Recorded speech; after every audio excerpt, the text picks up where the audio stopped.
Saludos, mi nombre es Scarlett Hotel y en este video vamos a observar algunos métodos utilizados para realizar cálculos de concentraciones cuando empleamos valoraciones potenciométricas. Antes de iniciar vamos a puntualizar algunas diferencias entre los sistemas clásicos y los modernos para la realización de valoraciones.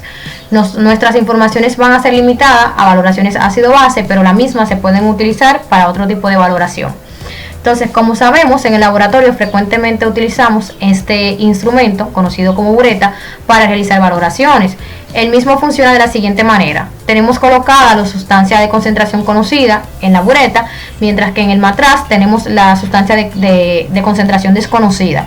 Entonces vamos adicionando volúmenes de dicha sustancia hasta que se complete la valoración correspondiente. Y como este instrumento tiene una escala de volúmenes determinados, nosotros podemos observar en qué volumen o cuál es el volumen final a la que se completó dicha valoración. Sin embargo, en los métodos potenciométricos, que son los más modernos, utilizamos un potenciómetro que, como ustedes saben, sirve para medir pHs. Entonces, en vez de nosotros monitorear el volumen, como lo hacemos aquí, nosotros lo que monitoreamos es la variación que existe entre los cambios de pH. Entonces nos auxiliamos de la información también del volumen y la información del pH para determinar ese punto de equivalencia. Una vez nosotros tenemos esta información, utilizamos tabla de datos como Excel para nosotros verificar ese punto de equivalencia. Entonces, la mayor diferencia entre los métodos es que este, al ser más moderno y más mejorado, tiene una mayor precisión. Entonces vamos a pasar de una vez a observar cuáles son los métodos que podemos utilizar para determinar dichas concentraciones cuando usamos el potenciómetro. Bien, el método que primeramente se sugiere es el paralelogramo. Como su nombre lo dice, este pertenece a uno de los métodos matemáticos que nosotros utilizamos para determinar la congruencia entre dos puntos sucesivos. El mismo nosotros lo vamos a utilizar para, mediante el dibujo de esa misma figura, poder determinar dónde se intersectan ambos puntos y previamente destacar ese punto de equivalencia, que en este caso sería el volumen final. El siguiente método es el método de la primera derivada, que como bien su nombre lo dice, hacemos uso de las variaciones de pH y variaciones de volúmenes para, por medio de la esquematización, determinar el punto de equivalencia. Este se puede diferenciar del otro en que nosotros tenemos unas curvas de calibración o de calibrado un poco diferente a las que nos prevé la valoración potenciométrica por medio de este método. Entonces, como hay distintos volúmenes que pueden coincidir en este punto donde se completa esa valoración, se nos dificulta un poco más realizar esta figura o aplicar este método del paralelogramo. Por eso se optan en algunas ocasiones por aplicar el método de la primera derivada. Entonces vamos a observar cuáles son sus ventajas, cómo se realizan y qué otros métodos de cuáles otros métodos puedo auxiliarme para determinar ese punto de equivalencia dependiendo de la cantidad de datos que se nos suministra en el experimento. Entonces aquí nosotros tenemos la tabla de datos que vamos a utilizar. Fue una valoración ácido-base donde utilizamos como sustancia de concentración conocida el hidróxido de sodio. Se fueron haciendo adiciones hasta completar o hasta llegar al punto de equivalencia. Entonces, ¿qué nosotros vamos a observar? Que vamos a tener dos tipos de gráfica dependiendo del método que utilicemos. Esta primera corresponde a la de la primera derivada y vamos a verificar cómo se realiza, y esta segunda que corresponde a la curva de calibrado que podemos emplear o utilizar para bien hacer uso del paralelogramo y determinar ese mismo punto final que nos puede indicar el sistema de la primera derivada. Entonces vamos a comenzar con el método de paralelogramo. Lo primero que deben tener en cuenta es que deben ajustar su hoja de trabajo de tal forma que los volúmenes y las medidas de pH nos brinden una escala bastante pequeña entre las mismas para poder tener esta definición que ustedes pueden observar en esta gráfica. Mientras más pequeño se hace en la escala, más preciso es poder determinar ese volumen de equivalencia o ese volumen final. Entonces, en el eje de las Y tenemos el pH, mientras que en el eje de la X tenemos el volumen agregado de hidróxido de sodio, del cual conocemos su concentración. Entonces vamos a comenzar a construir nuestro paralelogramo de tal forma que podamos ver cuál es ese volumen donde se completa nuestra valoración cuando hacemos uso de un potenciómetro. Entonces asumimos que nuestro profesor solamente nos dio estos dos datos, el pH final de cada una de las mediciones luego de adicionar cierta cantidad de hidróxido de sodio. Graficamos esa información y comenzamos a construir el paralelogramo hasta conseguir el volumen. Como pueden aquí notar, hay una zona donde ya los puntos no son tan constantes como al inicio.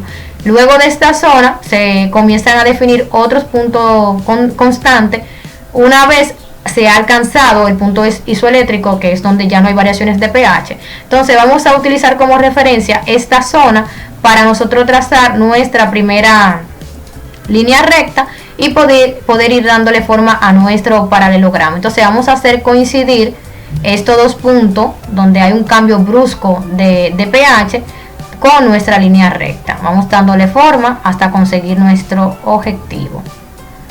Nosotros podemos mover esta figura o esta forma, como le llama Excel, hasta conseguir el punto que deseamos. Yo la puedo extender un poco más, ustedes pueden hacerlo como gusten. Lo que queremos buscar aquí realmente es la construcción de nuestro paralelogramo. Y otra cosa que deben también tener presente es que a medida que nosotros hacemos uso de una curva más nítida, en donde hay más adiciones después de este salto brusco de pH, es decir, aquí arriba, la figura o la gráfica se hace más nítida, lo que nos permite mejor encajar una cantidad de punto mayor, tanto por encima como por debajo de este punto, a medida que utilizamos nuestro rectángulo, que en este caso es la figura de la cual vamos a hacer uso para seguir construyendo nuestro paralelogramo. Entonces, ¿qué vamos a hacer con esto? Nosotros vamos a ubicar nuestro rectángulo de tal forma que coincida con los puntos que ya estamos utilizando, en donde está la mayor pronunciación de nuestro salto brusco de pH. Una vez nosotros tenemos estos vértices conjuntos, nosotros vamos a buscar o hacer coincidir la mayor cantidad de puntos por debajo del punto de equivalencia y por encima de este punto, para nosotros darle forma a este paralelogramo. Entonces vamos a ir ajustando este rectángulo y el tamaño de este rectángulo a medida que vamos consiguiendo nuestro objetivo. Si se dan cuenta, aquí debajo nosotros podemos hacer coincidir aproximadamente 2 puntos. ¿Cómo nosotros nos damos cuenta cuando ya no podemos abarcar más puntos? Bueno, esto va a depender de la longitud del rectángulo, pero también ustedes se van a dar cuenta que a medida que pronunciamos estas líneas, se hace imposible conseguir más puntos. Entonces, ¿qué hacemos? Nosotros dejamos la longitud del mismo donde es propio o donde hay mayor cantidad de puntos dentro de los mismos. Hacemos el mismo proceso por encima del punto para observar qué cantidad de sucesiones podemos conseguir sin salirnos de nuestro punto de referencia. Fíjense que aquí nosotros conseguimos casi 3 puntos, pero aquí solamente podemos hacer uso de uno. Entonces, mientras más nítido sea la gráfica, es decir, mientras más extensa sea por esta vía, más nítido nos puede quedar nuestro paralelogramo.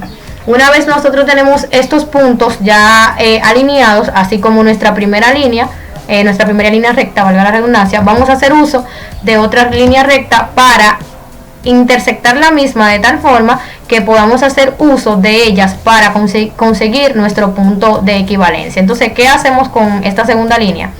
Vamos a hacer que la misma pase de forma consecuente formando una diagonal con los dos extremos restantes de nuestro rectángulo. Entonces vamos a mover la misma hasta conseguir ese objetivo. Podemos comenzar por el lado que queramos según nuestros gustos, no importa.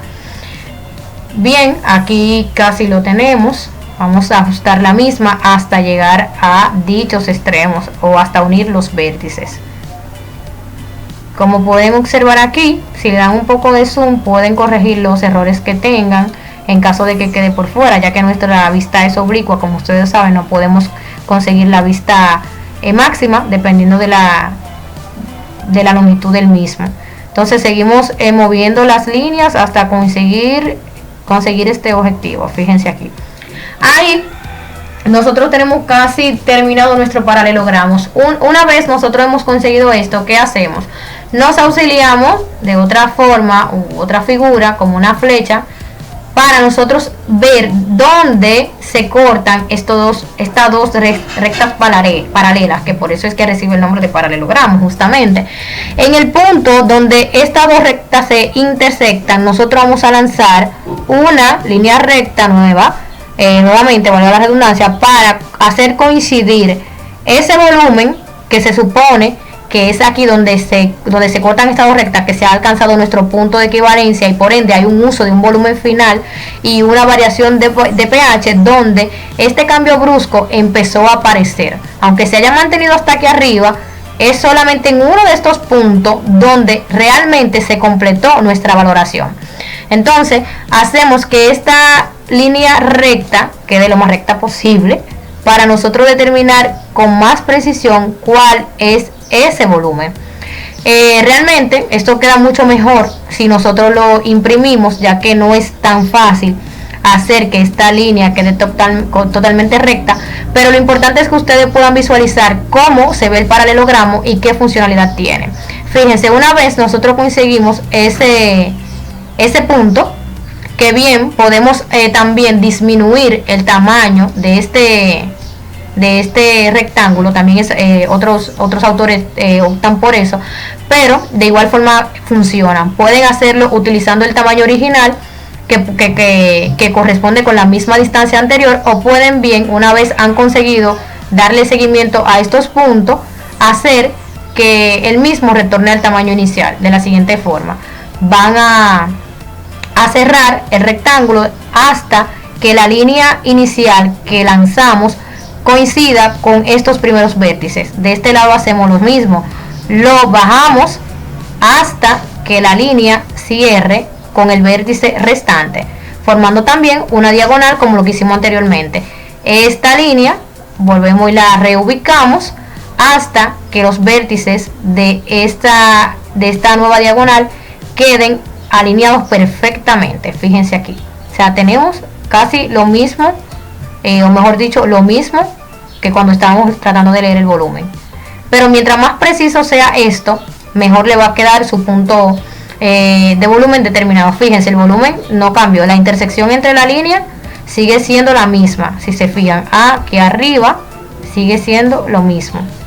Localizamos esto o utilizamos la impresión para hacer uso de la regla y verificar cuál es este punto. Fíjense que aquí está marcando un punto intermedio entre 5.6 y 5.8. Esta incongruencia podemos disminuirla si, como le dije, imprimimos esta figura, usamos una regla que quede lo más recta posible y determinamos dentro de cuáles de los dos puntos es que está este punto de equivalencia. Para esto nos sirve el paralelogramo. Entonces aquí mismo tengo una réplica de las dos figuras, tanto del paralelogramo como del uso de la primera derivada. Entonces, ¿en qué se diferencia el paralelogramo de esta gráfica que nos suministra la primera derivada? Pues vamos a observar los datos. Sabemos que anteriormente hicimos uso de ¿qué? Del volumen consumido y del pH. Ahora, ¿qué hacemos? Calculamos la diferencia de pH restando el segundo del primero, así sucesivamente. Igual hacemos con el volumen y realizamos la división, como vimos la fórmula, delta pH entre delta volumen, y eso nos va a dar este cociente, y este cociente es lo que nosotros vamos a graficar en función de ¿quién? De nuestro volumen de hidróxido de sodio que también se consumió. Entonces, en vez de tener una gráfica como esta, que era imposible de determinar esa inflexión, tenemos esta curva que se caracteriza por tener un pico, y ese pico alto que ustedes observan aquí, donde está la mayor inflexión y que hace congruencia con una de las líneas de volumen, es lo que corresponde a nuestro volumen final. Si nosotros nos paramos con el cursor, fíjense, de Excel, este nos brinda un punto, como dice aquí, la serie 5.6, o sea, para 5.6, donde el pH fue igual, donde la inclinación fue igual a 17.1, en este caso es que tenemos un pH de 5.6 y es donde se ha completado nuestra valoración. Anteriormente pudimos observar que nuestro paralelogramo nos estaba dando una referencia entre 5.6, perdón, aproximadamente 5.6 y 5.8. No sabíamos qué número elegir porque, como le dije aquí, es muy difícil hacer que esta recta quede totalmente recta, pero si usamos la regla y lo imprimimos podemos decidir con precisión cuál de los dos números es. Pero fíjense aquí, que aquí hay una sola coincidencia. Donde está ese pico y donde está esa coincidencia, que también podemos ayudarnos de una recta, es donde se ha completado nuestra valoración, que en este caso es en el pH igual a 5.6, cuando llevábamos una inserción de 17.1 de la información suministrada. Entonces, en eso se diferencian los dos gráficos o los dos métodos gráficos que utilizamos. Uno, que tenemos que partir de nuestra curva de calibrado inicial, donde solamente tenemos volumen, pH de la sustancia y el volumen de la sustancia de concentración conocida, y otro donde con el uso de la primera derivada y el volumen podemos determinar ese punto isoeléctrico donde ya no hay variación de pH y decir con precisión cuál es nuestro volumen final. Ahora bien, hay un truco más. Ya observamos estas dos gráficas y cómo podemos determinar nuestro volumen final. Si nosotros vamos a la hoja de datos y observamos nuestros valores, nosotros, si tenemos el uso del Excel, en el mismo momento en que estamos haciendo la valoración, podemos determinar visualmente cuándo se ha completado esta valoración sin necesidad de utilizar directamente el método de paralelogramo o de haber hecho la gráfica. ¿Cómo podemos hacer eso? Bien, si nosotros planteamos una tabla tal como está aquí, es decir, con todas y cada una de estas variables, y se van calculando automáticamente, fíjense algo, que en este caso la derivada iba aumentando progresivamente hasta llegar a un valor que superó los anteriores, 17.1. Sin embargo, seguimos haciendo adiciones de 0.2 mililitros de NaOH y fíjense que por debajo de este punto el valor comenzó a descender. Esto significa que es justamente lo que tenemos representado en la gráfica. Aquí los puntos de la derivada se mantienen constantes. De repente hay un salto brusco donde cambió el pH. Luego que seguimos añadiendo comienza a descender. Entonces en ese punto máximo, como lo identificamos gráficamente, podemos visualmente decir, se ha completado nuestra valoración, porque después de ese punto que subió drásticamente, diferente a los primeros, y luego comenzó a bajar, entonces donde hay una diferencia y es donde se ha completado nuestra valoración. Entonces pueden utilizar los dos métodos anteriores gráficamente, pero también pueden tener una idea esquemáticamente de cuándo se ha completado nuestra valoración si hacemos uso de la primera derivada, ya que esta inserción nos marca el punto final. Hasta aquí ha llegado nuestro video, espero que les sirva y que puedan entenderlo. Nos vemos en una próxima entrega.